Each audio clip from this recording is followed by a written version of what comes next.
Welcome to the Faith Legacy Series, which is designed to help families grow spiritually. This step is for grandparents and will help them leave a legacy of faith to future generations.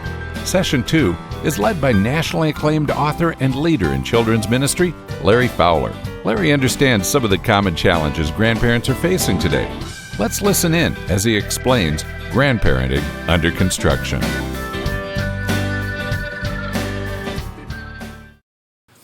Well, let's start session number 2 in the Faith Legacy series. And this one is entitled Grandparenting Under Construction.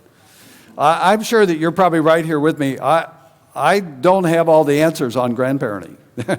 There's still some things that I'm learning and a whole lot that I don't know.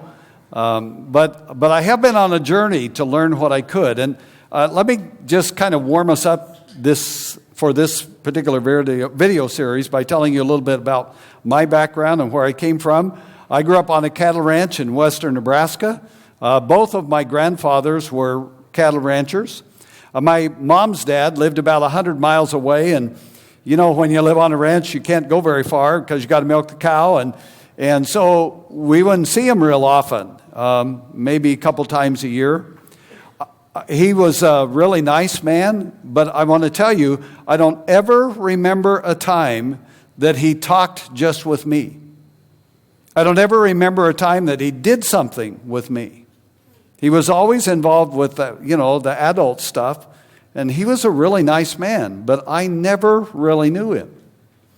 My dad's dad lived in our home with us as he got older. We lived on the same ranch, and earlier than that, he had one house, and we had a house on the same ranch there, and so I saw him a lot.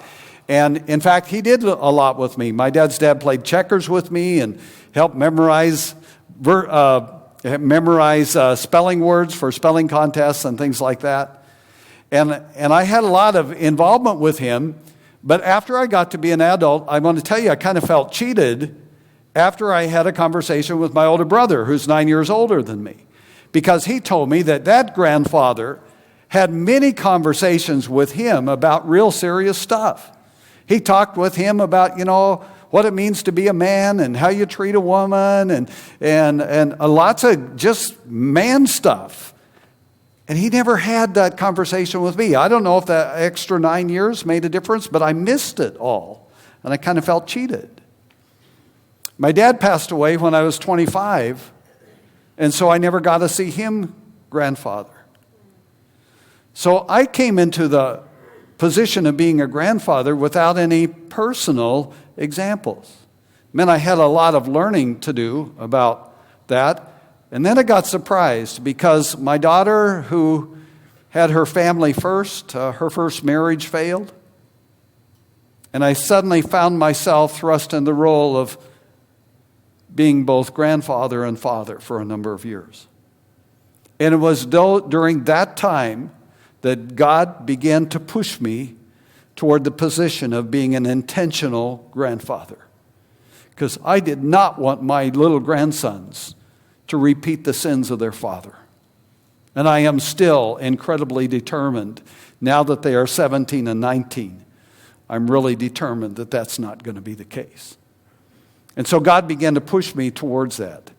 Here's what I want you to do in your groups. Would you kind of share your story? Maybe something about grandparenting that you didn't expect?